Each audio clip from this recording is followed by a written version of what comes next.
some distress, like if you didn't want to watch the abysmal debate that was going on last night, you would have had a different option. But somebody on this podcast, not to mention any names, Grant, but somebody decided they would rather go golfing than record a podcast. So we all had to sit through a terrible debate instead of talking ball with the boys. So thanks a lot, Grant. How do you have any comment on that?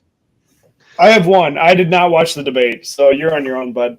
Yeah, I mean it's a terrible joke to think you're trying to be funny, Dylan, because in today's world with all the streaming devices we have, shows, movies, frankly just other TV out there, you don't need to sit back and watch this debate because your friends told you to do that. So why you're blaming me for this? My friends didn't tell me. My friends didn't tell me to do the debate. I just thought it was a good idea that, hey, you know what? People don't want to listen to two people just go bicker back and forth, lie back and forth about everything. Why not enjoy, get a good laugh? We talk some ball, crack some jokes. I tell a story. Well, I won't tell the story, but, make jokes about how, I was in an accident. And, if it was my time to go, I could have died a happy man because I got to watch Michigan win a national title. Life was good. The last time they played Ohio State when I was on this earth, Michigan beat them. And you know what? Life would have been good, But no, we didn't get to do that because Grant thought he should go golfing and shoot like 95 over. Or did you? Guys. What? Breaking news. You shoot 94 over. Guess who just hit a grand slam? Royce Lewis. Royce Lewis just hit a grand slam because that's what Royce Lewis does. Hey, that's what finally. I mean, that thing barely squeaked over the fence, but hey, it counts. I remember, close only counts in horseshoes and hand grenades. Yep, in baseball, it went over the wall. That's all that matters. It went over the wall. Wow. We're going to review it, but it definitely got over. We're running out of daylight this time of the year to get a little round of golf in with friends, and I was like, you know what? We can record on a Wednesday. This isn't going to hurt anyone. So if I had to do it again next week all over again, I would definitely do it all over again, Dylan. So if people get upset and I have the opportunity to play maybe next Tuesday, guess what? I'm going to do it, and we can do this on Wednesday. And I do not feel bad about it, and I will not apologize. You will not apologize. That's what he said. I will not apologize. You never apologize. Actually, you know what? Actually, you know what? I would like to apologize to absolutely nobody for moving this podcast to Tuesday to Wednesday this week. Okay, there you have it. Well, and it all worked out because on Tuesday I did not have because of said accident, I did not have any time to do anything Monday to get everything ready like I thought I would. So in the end, it all kind of worked out that we are recording this Wednesday because while the debate, I had the debate on, but I was getting ready for the show tonight here. So, let's get into it here. Now that football is full swing. I feel bad you wasted your time watching those two babbling idiots talk. It got to the point where I was like, I don't know why. I was questioning myself, why was I watching this? But I was also at the point where I was too lazy to change the channel. It was, I was just kind of hoping I was going to get a laugh at some point in or out of it, but it was a tough watch. All right, well, but we've concluded they both suck, so we're moving on. Yep. So we've got football in full swing now. Week 1 in the NFL wrapped up. College football week 2 wrapped up. We're going to recap those weeks. We're going to pick games of the weeks in both leagues. Kind of the same show as last year set up, as we'll do a team of the week for week 2 in college football, and then pick our game of the week for week 3 in college football. In the NFL, we'll pick, instead of doing a surprise, disappointing, told you so team, we're going to pick our team of the week in the NFL and do our disappointing team of the week in the NFL from the previous week, and then we're going to pick our game of the week. And then we'll wrap up the show with Curveball of the Week, which Ethan has. And after 2 weeks off, Ethan's going to have a good one for us. I can already guarantee it. So, in classic fashion, I have the Michigan Rose Bowl hat. The helmets are going in, and we'll go snake style like last year here. So, with the first pick here is going to be Grant. With the first pick, second pick is going to be me. And with the third pick, pulling up the caboose of the show is Ethan. So the world is Dylan is perfectly balanced right there. That's how it should be. I got the first pick. You're in the middle. Ethan coming up in the rear. Life is perfectly balanced. Save the best for last. It's not terrible. Yeah. So they did overturn the call. It's not a grand slam. It's a bunch of BS. Ethan, if you were a lot smarter, you could be a lawyer because you can turn anything into a positive for yourself. But you're just quite not that. You're just not smart enough. That's a lot of school that I'm not ready to pay for. Yeah. So Grant, who's your college football week 2 team of the week? My college football week 2 team of the week, not only did they pull off a huge upset, but boys, their school was given $1.4 million to pull off this upset. And it's the Northern Illinois Huskies. Absolutely. And not to mention, at the end of the game, that game should not have come down to Notre Dame attempting a field goal because they got absolutely shafted on that play call. Like, how is that with replay? Everybody could see the guy's entire body was across the first down line, and they didn't give it to him after review. This was an inside job. This was the NCAA. They got on the phone with these officials, and they said, we have a 12-team The NCAA is in Indianapolis. Notre Dame's in South Bend, Indiana. And with the 12-team playoff this year, Notre Dame is a huge brand. And in the second week in December, when there's nothing on except maybe an FCS playoff game, and when they're trying to compete with the NFL on their Saturday games late in the year, how do you do it? You get Shane Gillis and the big brand that is Notre Dame in the college football playoff. So they told that official, they said, hey, if it's anywhere close, mark them about a half yard behind. And you know what? It's amazing more of these spots don't happen with how far back these officials are. With the way we determine the yard marker is absolutely ridiculous. We have some guy who's 5 yards back. Oh, some guy gets tackled. I'm going to run up and say, hey, this looks good right here. Yeah, this is the spot of the new line of scrimmage. That is absolute just bullshit with the technology we have. These referees shouldn't be spotting balls anymore. Sorry, I digress. But yeah, they go into Notre Dame, and like I said, for the most part, Grant. Just go in and whoop up on these guys. Like I think everyone was thinking, Notre Dame, 5 new starters on the O-line after playing a tough A&M team, they'll bounce back. I mean, that was me last week. I said they were my team of the week for week 1. But Northern Illinois, they only give up 14 points all game. Yeah. They outgained Notre Dame by over 100 yards. They rushed for 190 yards on the ground, and they won the turnover battle. Yeah, first top 5 win in school history. I mean, who says you have to have action on a Tuesday when we can have it Saturday afternoon in South Bend, Indiana? Oh, that's good. I like that. That might be the new name of the podcast, actually. Who needs action on a Tuesday when you can get it in South Bend on a Saturday? I like that. That is good. So, Grant, you're redeeming yourself after the early part of the show here.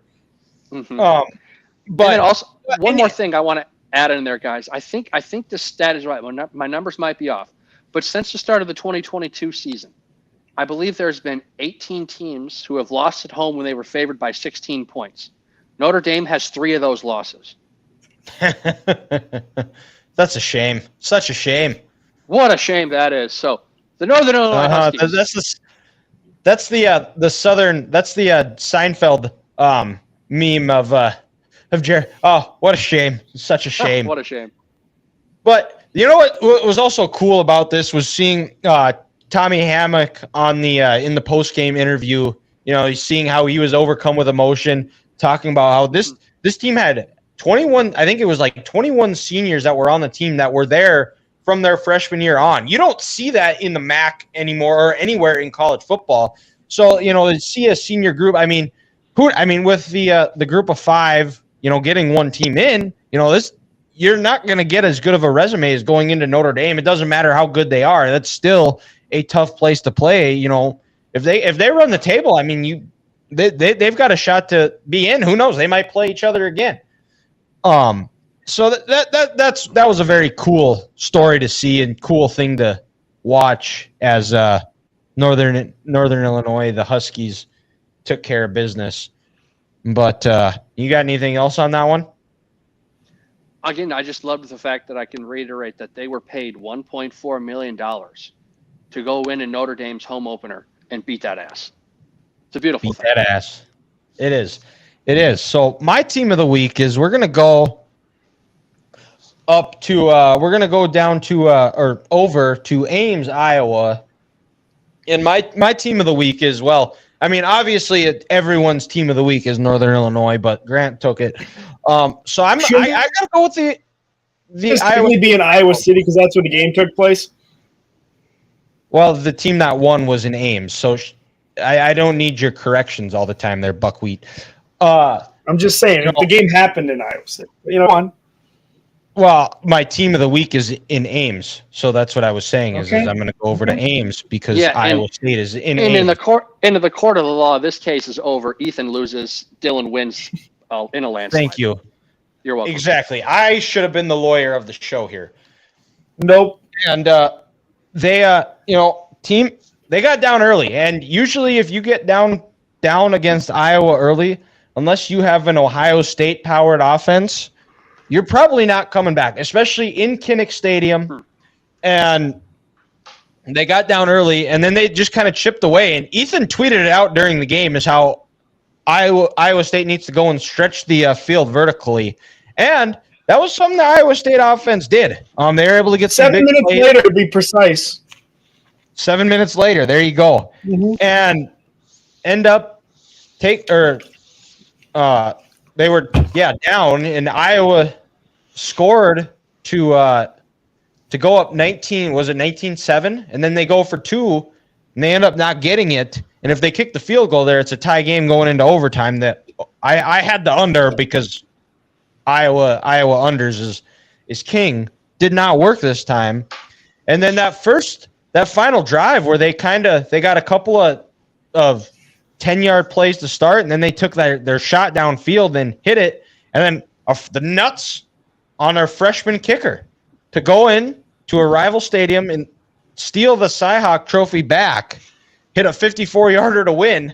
You had Brock Purdy going nuts. I don't know if you guys saw it today, but when George Kittle met with the media, he had to wear Brock Purdy's Iowa State helmet. I did see that in his media availability today. So Iowa State is my team of the week. Shout out former NDSU coaches Tyler Roll and Noah Pauley. Guys, you know what's kind of crazy about this series? The last 5 times they've played, considering they didn't play in 2020 because of the weird COVID Big Ten schedule, the road team has won every single game the last 5 times. I think 19. Well, yeah, the last 5. Because 19, 18 was the year. No, I'm thinking of 17 when I was 17 there, was the crazy double overtime game. No, but 19. Was it 16 where they obliterated them? 16 like they obliterated them, something? and that was your first year, Ethan. Yeah. But yeah, 19 was the running into his own guy in the punt. That's right. Yeah, you were there for that one, weren't you? I was there for that one, and also with a 4-hour rain delay between both of them. That's right. Yeah, 21 was the game day. Iowa State was top 10, and Iowa's defense did their thing. 22 was the 10-7 game. Last year, Iowa got up early. Iowa State tried to make a comeback, and then just this past Saturday. So the last 5 times the road team has won in this series. Oh yeah, Yeah, you're right. That's crazy. That is crazy to think. But Grant, now That's what we see every day. actually, well, we'll maybe get to this later here. So, Ethan, who do you got for your team of the week? I'm going to the big state of Texas, and I'm going with Texas. Going Someone up to had the to do former it. defending national champ. Of course, take the low hanging fruit when it's there. I almost But wore my just an Texas hat tonight. absolute. If I would have had one, I would have, because that was an History absolute Channel, ass kicking. Dylan. History fucking 31 channel right there, They are pal. the national 31-12 champions until doesn't even somebody else is show. crowned. I want to say this is the 5th largest loss ever at home for the defending national champ. So if you want to know how bad of an ass kicking that was, that kind of tells you right there. I think the highest is LSU lost by 35 to Bama or something like that. But That sounds right. just pure domination. They got 2 late field goals. They didn't even sniff the end zone. Just unbelievable. Well, they had a touchdown. They scored. They scored late. Did they? had a I thought they touchdown had late. field Yeah. goals. No, it was a 2 No, field they goals early. scored and then they went for 2 and didn't get it. Okay, I thought it was 4 field goals. No, it looked like a 4 field goal game, but no, they did get a touchdown at the end. They still got shit stomped. They did. Go I Texas. mean, I'm not gonna sit there and say that. Yeah, they're Michigan. They've got their work cut out for them. Did not look good. So you got a lot of things to figure out, especially before they start Big Ten play. Arkansas State, they got to. I want to see some juice and some. I want to see them get out to a hot start and go right away to give them some positive momentum going into Big Ten play, because to start the Big Ten, it's no slouch. It's going to be USC who's going to be ready to go, and they look like one of the most improved teams in college football. Is that the 21st, Dylan, when they play USC? Yes, it is. Yep. So, Ethan, we'll stick with you here. So, who do you have for your NFL Week 1 team of the week? I am going down to Tampa. I'm going with the Buccaneers. I thought they had the best offensive performance outside of the Saints, which honestly they shouldn't even count because they're playing a Division III football team in the Carolina Panthers. But no, Baker was phenomenal. I want to say he had over 300 yards passing and close to it, 4 touchdowns, 30 fantasy points. Shout out to Grant for keeping him on the bench. Oh no, he did play. You started him. Ethan, I had 5 touchdowns in my lineup on. That's Sunday. right. He had 4 of them. That's right. Yep. But just pure domination. Looked really good. Honestly, outside of Daniels running the ball, he was not very good passing. They handled that really well. So Daniels is really his scrambling's the only thing that even got them points. But overall, just a heck of a win to start the year, and something they can definitely build off of going forward. Well, and also, Ethan, on that note, because I had the Bucs on one of my possible teams too. Jaden scored another touchdown with like 1:12 left. Besides that, this should have been a 37-13 ass kicking. If it wasn't for that Jaden, that garbage time TD there late.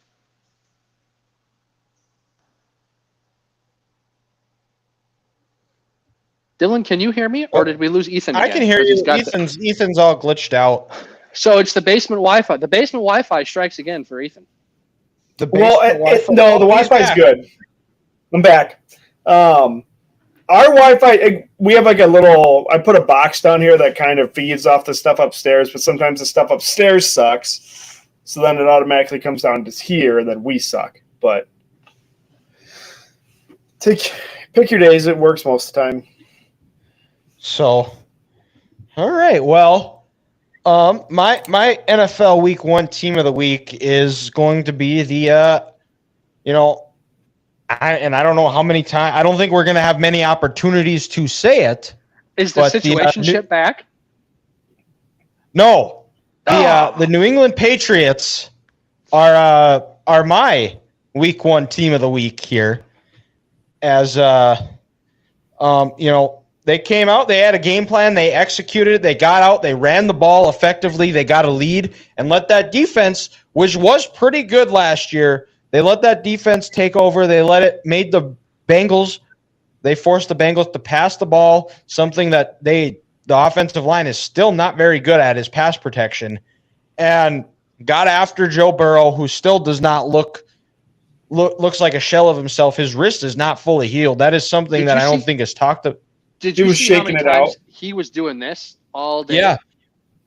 Well, I also heard too that to get before practice to get his wrist warmed up, he has to shoot jump shots to get it going. Crazy. It's not great. So, like I said, there's not going to be many opportunities that I think we're going to get the Patriots to be our one of our teams of the week. So, I had to take advantage of it. So I'm rolling with the Pats for my team of the week. No, that's fair. And actually, guys, I'm gonna go with the team who dominated on Monday night. I'm gonna go with the San Francisco 49ers. Come 6 o'clock when I got the text message from Ethan and another friend that said McCaffrey's out tonight, that changed everything in my mind because we hadn't seen this San Fran team since he's been traded there without Christian and being the offensive player of the year last year. Hell, he probably should have been the league MVP. Last year we just know how dominant he is and how good this running game can be, and he's a stalwart for this offense. And with Ayuk missing time, I really thought it was going to take him a while to get going, and I thought it would be a difference. But nope, Kyle Shanahan and that offensive line absolutely just dominated this game on Monday night. It was beautiful to see. It was beautiful to see, and it was just a class and an ass whooping right there. If you want to, you type in ass whooping in the dictionary, you're going to see the picture of this 49ers offense from this past week. I mean, they didn't miss a beat. Brock Purdy looked comfortable once he got going, and I didn't expect that. And also to see how well their receivers truly want to block in the running game is something to see. I mean, that's just coaching tape to a clinic for the rest of the NFL to show your receivers, hey, if you want to get the ball, you got to block in the running game. And San Fran didn't miss a beat, and that was one impressive showing on Monday night against a very good defense in the New York. So I gotta go with the Niners as the team of the week. Good choice. Hopefully they get to keep that win. I'm sure we're going to be getting a Florio article about how they should forfeit after the way they the handling of the McCaffrey injury situation. But my I guess no, we did our week one team of the week here, Grant. So who's your disappointing team of the week? It's going to be the Cleveland Browns. And I'm disappointed in two aspects of the Cleveland Browns. Last year, I mentioned they had the number one overall defense in the NFL, but they had the 32nd best defense on the road. Well, this game was in Cleveland. It was on the lake. You're playing a Dallas team who didn't have CD all offseason. The running game, we don't know what it's going to be, and a newer offensive line. And I'm thinking with Zadarius Smith, Myles Garrett, and Tomlinson in this Jim Schwartz aggressive defense, they're going to be able to get after the Cowboys and make this game close.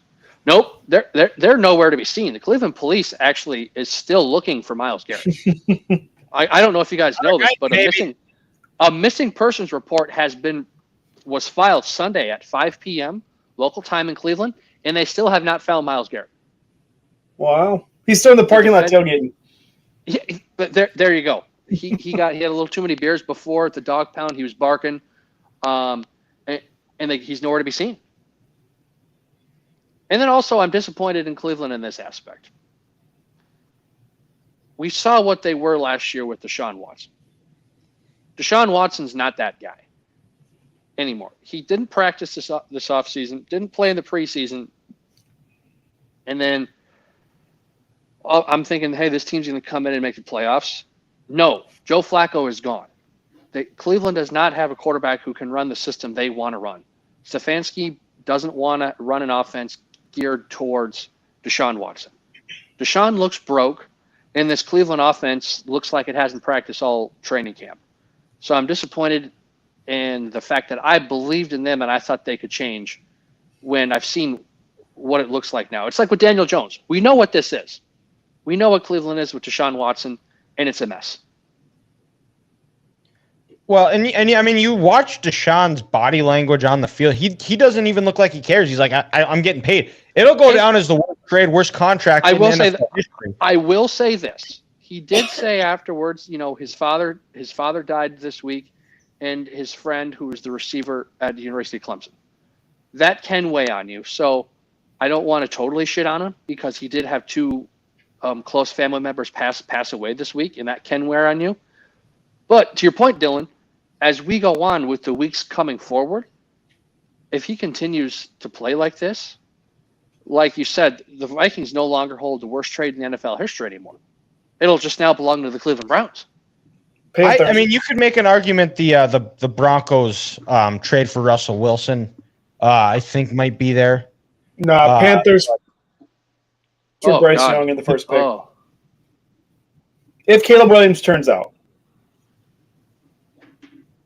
That's fair. If Caleb Williams turns out. But yeah, the Cleveland Browns, my disappointing team of the week. Well, I mean, after week one, Grant, it's pretty obvious that it's going to be a Cowboys Vikings NFC Championship, Chiefs in the Super Bowl. We're headed towards a Chiefs Cowboys Super Bowl. I mean, everybody else is playing for third place at this point. Cowboys and Indians, it's meant to be. It's meant to be. Thank you. I wasn't sure I was going to get it, but there it is. He got it. So, I mean, Grant, you and I, we're road tripping in New Orleans, baby. Hey, I've never been. It sounds like a perfect time to go to New Orleans during the Super Bowl for the first time. Exactly. A white man from Minnesota in New Orleans, what could go wrong? A lot of things. Yep. White man from Minnesota, white man from North Dakota. Oh, yeah. You guys can't handle the gumbo. Oh, no, the gumbo can't handle us. I hope they have a sauce like that food truck in Austin, Texas, where they have in the gumbo, this sauce or this seasoning is for white people, and this one is for different Yes, phenomenal. So I have to say that. I'm in Austin, Texas in 2021 in October, and it's me, Alec, Wes, and Logan, are now we call him, formerly known as Chim. And, we're out at, 6th Street or Robert Street. There's two big streets in Austin with all the bars. And we're walking back to our hotel, the Hotel Indigo, fun fact for you. And down the street, there's multiple food trucks. Well, Alec and I are like, hey, we're going to go get some tacos. Why not? It's, 1:30, 2 o'clock in the morning. You're in Texas. Austin. There's tacos. They're going to be good. They're going to be good. They're going to be authentic-ass tacos. And at the time, this was before I went to Cabo, so this is the closest I've ever been to Mexico. So this is the most authentic Mexican food I'm ever going to have. Well, they have two signs on the side of this food truck for sauces. And one read white person sauce, and the other read brown person sauce. Jesus. Which one did you get? Oh, I went the white person sauce. And Alec Did anybody get the brown person sauce? Alec tried to, because he tried to play upset because he goes, oh, what are they assuming? I can't handle this food? And he goes, no, senor, no. With your skin complexion, the sauce over here is not meant for you. You have to stick with the white person sauce. So he got the hottest sauce on the white food scale, and it was still too much for him. Oh, I love it. Boy. But my disappointing team is going to be the Tennessee Titans.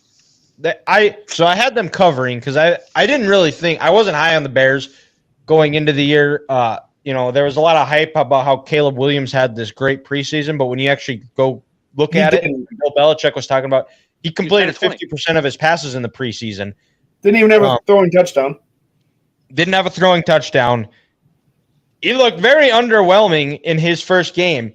And, I mean, this is also just an indictment of how bad Will Levis is when the head coach in his first game that he's ever coached has said, if we would have punted the ball on 1st and 10, we would have won. That's not true either, though, because they got a punt blocked for a touchdown, so the coaches just shut the hell up, too. What are you talking about? Yeah. Not true. So, and also, this is the first time Callahan's ever called plays in his NFL career. So this is a bit of an indictment on himself, too, because Zach Taylor was calling plays in Cincinnati. You're right. True. But when you're up 17-0, in the third quarter, things are going great. And the other team does not score an offensive touchdown, you should not lose the football game. That is true. But the good news out of week 1 is on Prize Picks, I did win $200. So I got that going for me. Let's go, baby. A win's a win. Yep. So it was a over half a yard. Caleb Williams pass yards. Was that like their free pick of the week or some shit? Yeah. Yep. You always take those. And then over Tyreek Hill receiving yards, which after he gets detained in the parking lot, I was like, yeah, I'm hammering the over on that one. And then under Anthony Richardson, 225 pass yards, he got 212. And then under Devontae Adams, 72 and a half pass yards. He only got 56. I was like, and then why I had that game. That game was on Red Zone, and watching it, like that final drive where it was still a 1-score game. You know, they could have started throwing the ball over to him. They didn't even look his way. It was like, oh yeah, he's going to be a Jet by the end of the year. Oh. But anyways, Ethan, who do you have for your week 1 disappointing team of the week? I have another team that blew it in the Jaguars. Seemed to be a common thread at the end of last year, and it seems to be creeping into this year to start. Lawrence looked good for about 3/4 of the game. After that, he kind of disappeared a little bit. ETN, I think, averaged less than 3 yards a carry or close to it, whereas Bigsby runs for almost 7 yards a pop. So that'll be interesting moving forward. But just overall, they completely blew it. They're up 14-0, I want to say, in the third quarter or something like that, or 14-3. I think they were up 17-0. Were they up 17-0 too? I think so. I didn't get to watch much of that first slate. I didn't see a lot of it, but I know they were up quite a bit. Attention on my phone. I want to say they were up 17-0. Well, guys, you talk. I'll look it up. I thought it was 14-0 and 14-3. That's what I thought, but I'm not for sure. But either way, like, they blew it. They blew it again. Like, I don't know if Doug Peterson's like, oh, we're up 17, we're good to go. Let's just run it up the middle every time and punt. I have no idea. That was the problem. Is they were still throwing the ball. Well, and that's why I don't understand why these coaches need to prove everyone right that they paid their quarterback. Okay, congratulations, you paid Trevor Lawrence $250 million, and his wife is pregnant. $200 million too much. It is good for them. Yeah, they were up 14-0 and 17-7. 17-7, okay. But yeah, just again, stupidity. Once you get up, they couldn't do anything. They couldn't move the ball. And Miami's defense isn't great. And when you're facing the Dolphins, like, you have to know that if they're down by 2 scores, it's going to be a chunk play. Mm-hmm. Like, why are we not posted up and making them dink and dunk and go 10, 12 plays? Put the 2 safeties back, like, try and beat me. Yeah, exactly. Put them 15 yards back like people did against the Chiefs in 2021. And make Tua learn to dink and dunk and be death by 1,000 paper cuts. Yep. So this was especially after losing Waddle. Exactly. They only had one guy. And Mostert didn't play, or he was hurt too. Yeah, Mostert's out this week. Jaguars drives in the second half. 3 plays, punt. 3 plays, punt. 6 plays, 94 yards, fumble. 4 plays, turnover on downs. 4 plays, punt. 3 plays, punt. So they ran 3, 7, 11, 17, 20. They ran 23 offensive plays in the second half total. It's not going to win a lot of games. You're not going to win many games doing it. UND did that against Iowa State the first week. They ran 23 plays in 1 drive and still only got a field goal. Only got a field goal. Only got a field goal.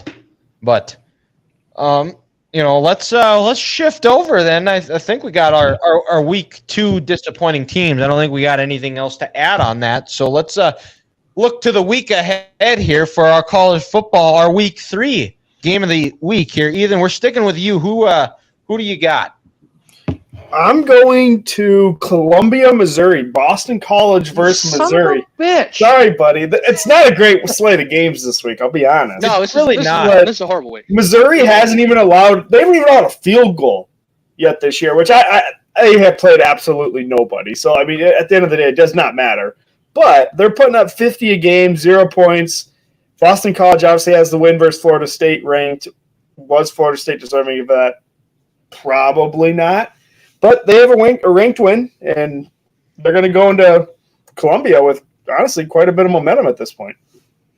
Well, and the other thing, too, is like with Boston College, I'm not a Boston College expert, but Bill O'Brien's their head coach. I watched that Florida State game, and they've got a really good quarterback in Castellanos or Castellanos. It's almost Castellanos. Yeah, that. And Sure. they do a hell of a job of running the ball.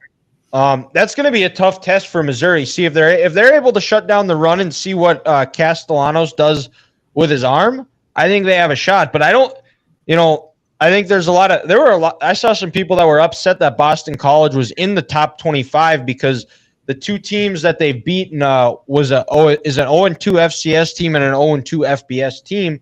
But Bill O'Brien does not get the credit as a head coach that he deserves. He is a damn good football coach.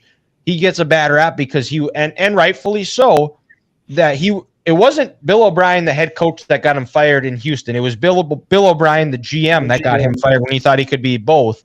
But the actual football coaching of Bill O'Brien, his coaching ability should not be questioned here. So it's going to be the first test against the Missouri team that both were kind of thinking going to be underwhelming after last season, where they had a lot of the one-score games went their way. They're 6th in the country. We're going to see if that trend continues here. So that's a very underrated game of the game. It is. I think, Grant, a good way to describe week 3 would be, when Big Cat's tier rankings come out of the NFL, a frisky and fun weekend of college football. Frisky and fun. That's fair. Yeah. I think that's what group the Vikings were in this week. No, they were what were they? I'll look. Okay, Grant's going to look here. I'll talk about my week 3 game. Hey, the Twins won. Let's go. Finally. Well, that's 2 straight, actually. They get one more. That's going to be a winning streak. Yes. College football the week Vikings, 3. It wasn't anything special. They were good teams. Good team. Okay. Good teams.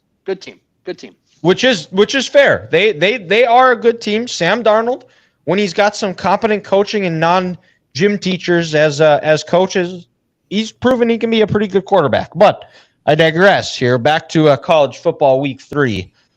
I'm going to go to a Friday night game as Kansas State welcomes Arizona to the Big 12. Yep. Kansas State coming off a win against Tulane, my Group of 5 college, Group of 5 playoff team, actually. A hard-fought game, a back-and-forth game, a game that they trailed for most of it and were able to – they had a scoop-and-score touchdown to take the lead and come away, leave New Orleans with a win.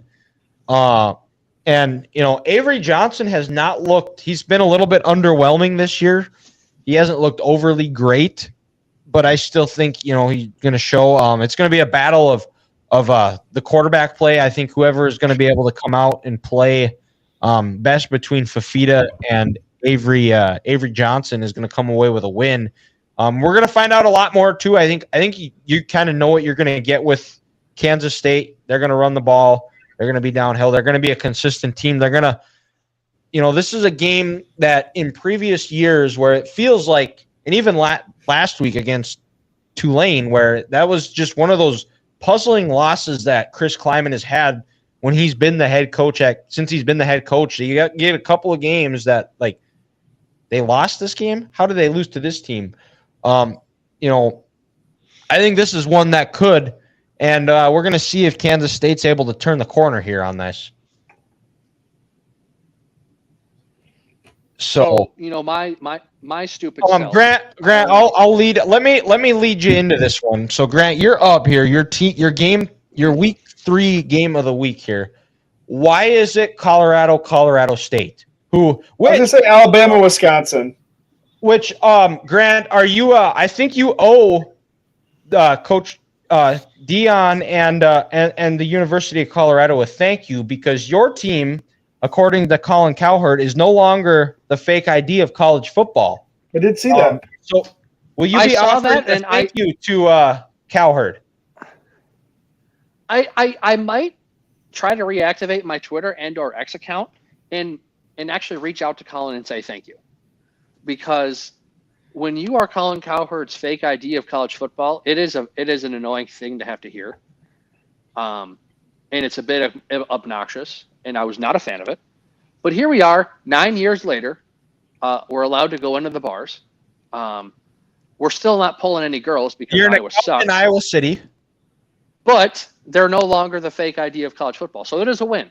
Well, at the same time, there's nothing fake about their offense. They just flat out suck. You know, there's nothing to hide anymore. It's just they're terrible. That is true. And 9 years ago, they were at least somewhat competent and could score points. They could get a couple first downs a game. Yes, they just couldn't. Everyone knew they couldn't play with the big boys.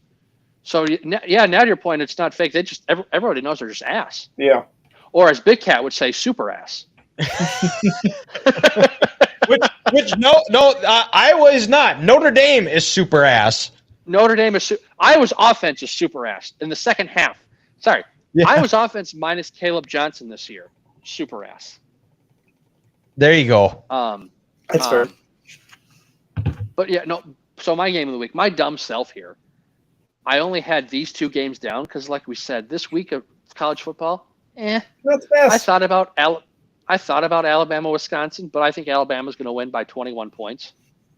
Honestly, guys, right now, I'll just go where game day is going to be. How about I'll go LSU, South Carolina in this aspect? Sure. South Carolina should be down this year. The other Columbia. Just beat Kentucky. The other Columbia. Shane Beamer on the hot seat. Yeah. Frank Beamer on the hot seat. And also, guys, Saturdays are for the Cocks. Let's not forget that. Is it on the CAC? It is not on the Cock. How great would that be to watch the Cocks on the Cock? ABC at 10 a.m. at high noon. I lost my train of thought because I was so focused on the Cocks there. But Shane Beamer on the hot seat. They just Grant thinking about Cocks. Where have we heard that before? South Carolina, LSU. LSU needs the win. They're on the road. South Carolina just beat Kentucky. Maybe Shane Beamer's not going to be on the hot seat. Is Brian Kelly going to bang the table again this week after a press conference? I kind of hope he does. I'm just mad at myself. Who is the DN for South Carolina? I can't think of the guy's name. I was looking it up. Is that freshman wide receiver who was built in a lab? It's not. Dylan Stewart. Yeah, I think that's who it is. Yeah. So I think might be like the best defensive player in college football. Mm-hmm. And if LSU loses this game and they go to 1-2, the season's over. Like they're Brian done. Kelly. The rumors are they're going to be. He might get Brian Harsin. They might make up some rumors that he was sleeping with some cheerleader or something just so they can find a reason to get him fired. Correct. And then Bobby Petrino is going to come back and ride his motorcycle into Baton Rouge and take that job. Oh, I was truly hoping at some point Sam Pittman, and right now after they pissed away against Oklahoma State, what might happen. That trajectory is riding to where Petrino might get that head job, and he will do just enough. He will win one game that he's not supposed to, and he will be rehired as the full-time head coach at Arkansas. And, dude, you know what? As a total troll job, Dylan, I hope he comes to his opening press conference in a neck brace. Yes. A neck brace and a Nokia All-State Sugar Bowl hat. A white hat. That's all I need. So I'm done. I love it. That's my game of the week, and I'm done. That's you're done. All right. At least for college. So, well then, Grant, we'll stay with you. Who do you got? What is your week 2 NFL game of the week?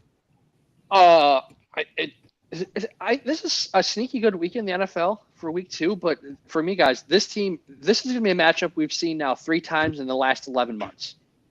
Ethan mentioned it earlier. It's Tampa Bay versus Detroit. Yep. And I think this game is going to be an absolute track meet, guys. I think it's going to be 1st to 31. because unlike the Rams last week, Tampa Bay actually has a healthy offensive line, and Detroit's secondary still looks like booty cheeks. And I think with a combination of Godwin and Evans, and who is maybe Bucky Irving out of the backfield, I really think this Tampa Bay offense is clicking, and Baker is going to carve those boys up. But then in return, Todd Bowles is aggressive on defense. Antoine Winfield Jr. is out. They lost Carlton Davis to free agency. I think Detroit is going to get a lot of big plays. This is going to be the best game of the week, and it's at the noon window. I'm excited for this one. I think it's, like I said, I think it's going to be 1st to 31. And hell, we might see this game again in January as maybe a divisional round matchup, because Tampa Bay looked good, and if they continue to grow on that, they're going to win the NFC South this year. Easy. Yeah. Well, and you look at the Tampa Bay roster. There is a lot of continuity. You look up and down that route. There's a lot of names that have been there forever. They have a strong established culture. They got a guy like a Baker Mayfield who's got that chip on his shoulder. They've done a good job of reining him in and keeping him. And, he's got adults as head coach, guys that get him to fall in line. I think a strong leadership on the player side as well with all the people that have been there forever. And so look at it like this, guys. They're paying Baker about $33 million a year annually. In return, you're able to pay Evans. You're able to pay Tristan Wirfs. You're able to pay Antoine Winfield Jr. Giving your quarterback $55, $60 million a year looks cool and all, but guess what? The teams who are going to win in this league, they're going to be quarterbacks between that $35 and $45 million mark going forward until the cap skyrockets in 2 years. Yeah.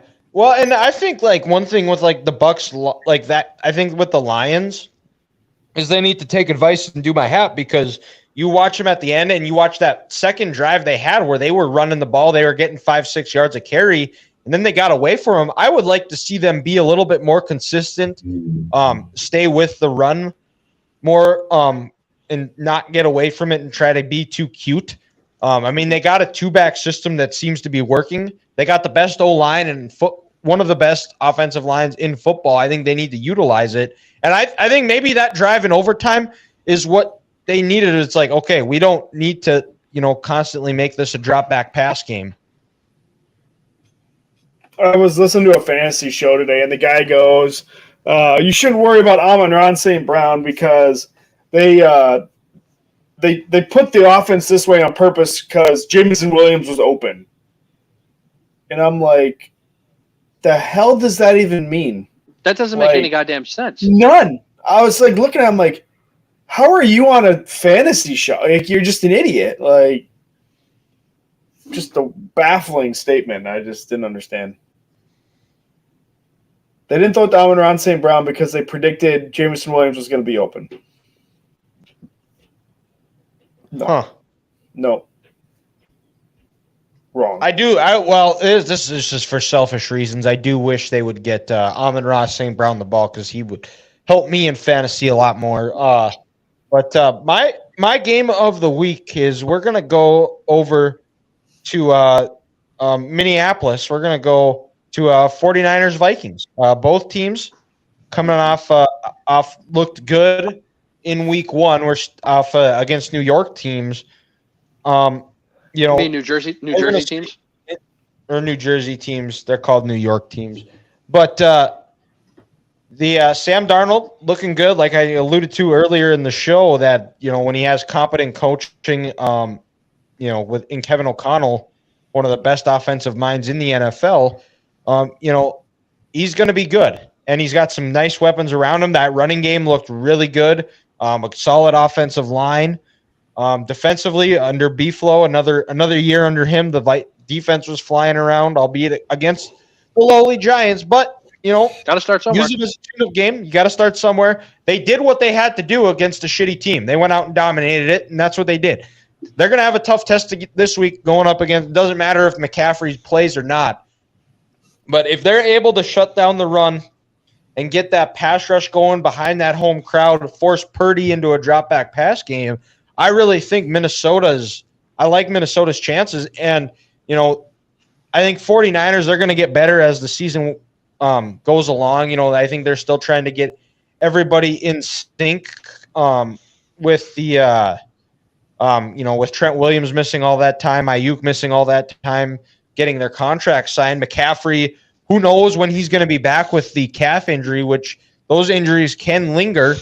I think the Vikings. This is a good opportunity for the Vikings because I think they are a playoff team, and they win this game, that puts them up either a good spot to go 2-0, especially with you don't know what's going to happen with the Packers because Jordan Love's out for 4 to 6 weeks. Right now, the Vikings are for sure the second best team in the North. And I think I said they were a playoff team when we did our season preview. I still think that, and book it. I'm saying the Vikings are beating the 49ers this week. You heard it here first. Bing, bang, boom. I wish I was drinking the purple Kool-Aid you are, but no, I'm not. But I'm glad someone is. I'm going to Sunday night, and I'm going to do Bears at Texans. I think this is – yes, I'm calling it Nick Wright. This is you. Like, you're an idiot. No, the Bears are not going to make the Super Bowl. They're not winning the NFC North. And no offense, Caleb Williams doesn't even look like a starting NFL quarterback yet. So I've said from the beginning, I don't know if he can run an actual NFL offense. He tries to be too backyard sometimes, and we saw that in the first game. Didn't work. See it in the preseason. Didn't work. So I really don't think they're that good. I think they're completely overrated. The media just loves Caleb Williams for whatever reason. I don't really understand. But I think the Texans put him in their place. I really do. I think this is a legitimate team. This isn't your Tennessee Titans who are just a little cupcake. Like, these are the real deal, and I think they're going to absolutely just thrash them on national TV. Well, I mean, the Bears. I mean, yeah, they got a bunch of nice weapons, but they are not a tough football team when you watch them. Which in Chicago, you need some physicality, you need some beefy line. Their O line is a mess. Their D line is not very good. They got some good edge, but they have no pressure up the middle.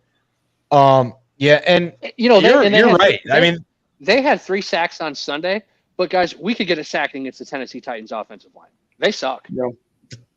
They're not good. They're awful. Yep. And also, selfishly, this is why I said Matt Eberflus is going to be fired this year. Yeah, he will. And Ryan Poles should be losing his job too. I don't think. I would say no. Poles, he'll get one of those where he'll have one more shot. They're not going to clean house because of what he did with that trade to get DJ Moore. Yeah, he's given himself some time. But to Ethan's point, if he doesn't upgrade, and Dylan's point, if he doesn't upgrade the offensive line and the defensive line this offseason, Poles is gone. Yeah. Yeah. And you're going to have a head coach who might come in, and the head coach might have final say on roster decisions. Well, and I said last year when we were doing our draft preview is as good as sexy of a pick it would be to take a receiver.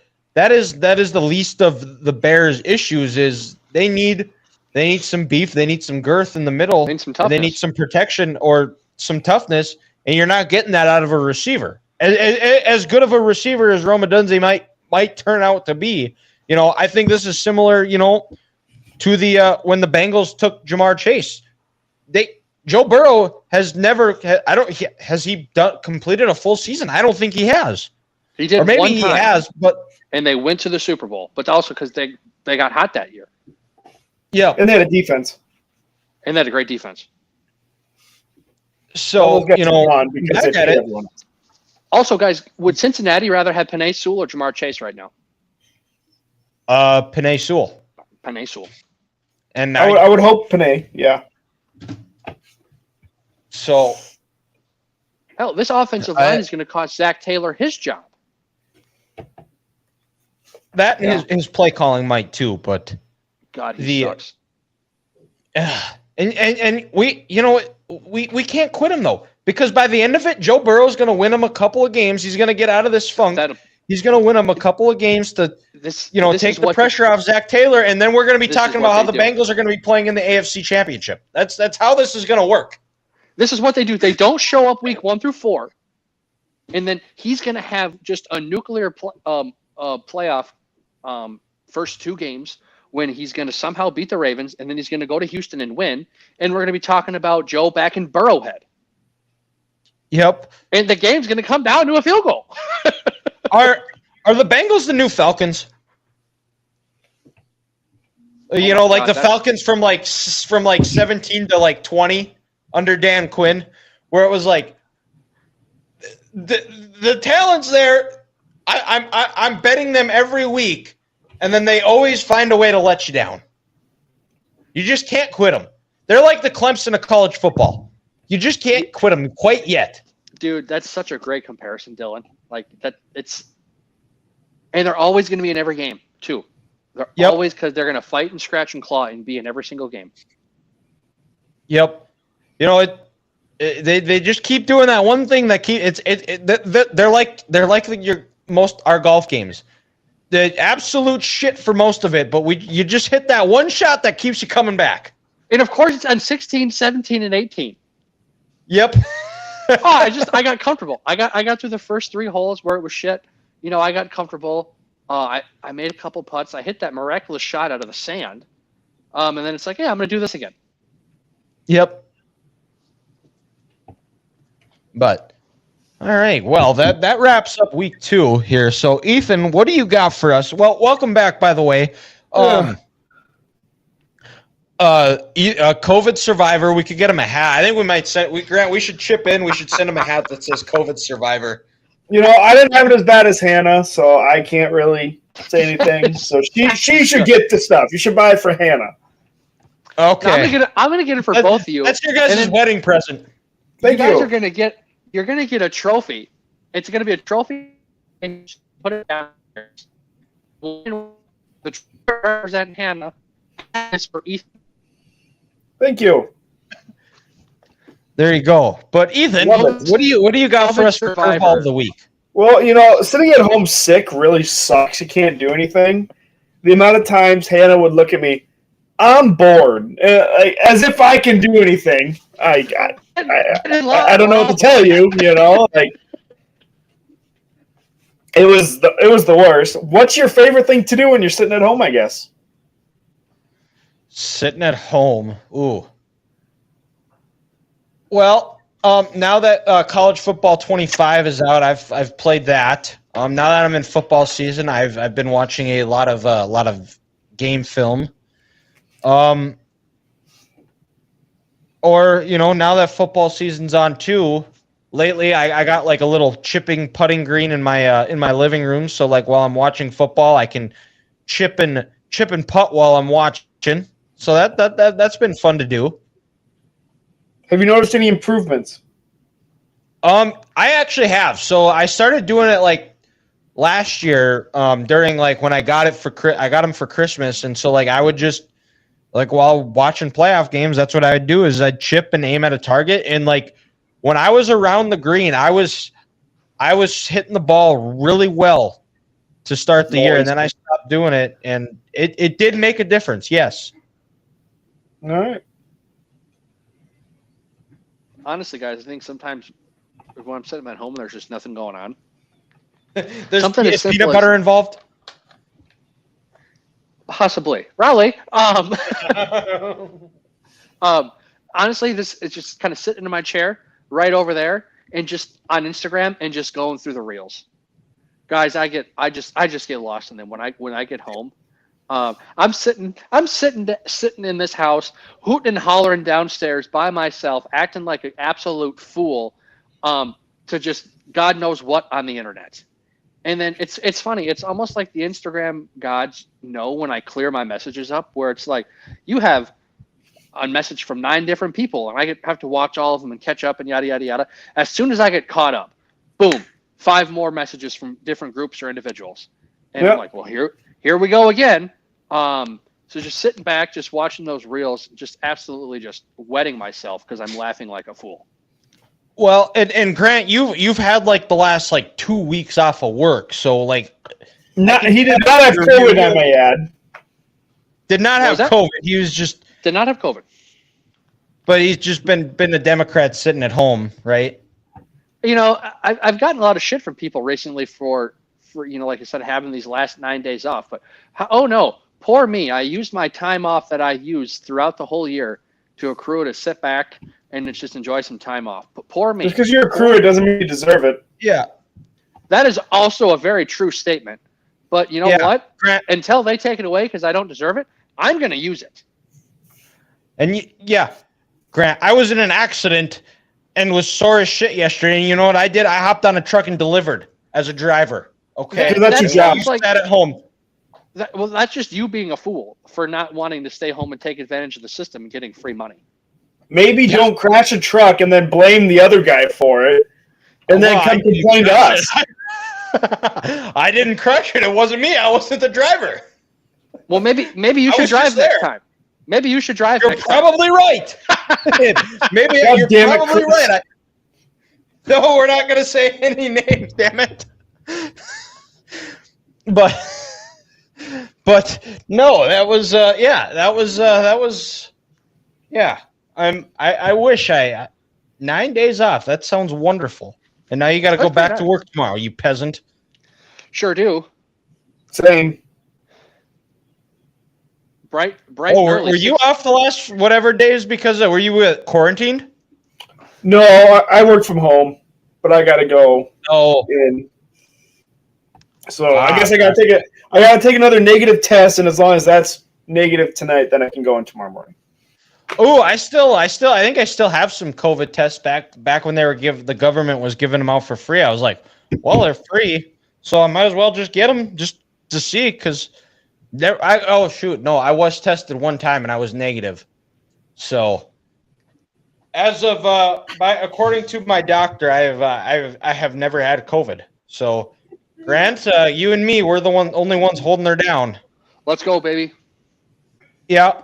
But I think this was a good episode. We're in and out within right around an hour, a little bit over here. But we'll be back either next week, Tuesday or Wednesday, depending on what Grant. Sorry, we don't have a debate to save you from this week. But we'll be back nonetheless, recapping the previous week and previewing the week ahead. So thank you to everybody who tuned in tonight, and we will talk to you next week.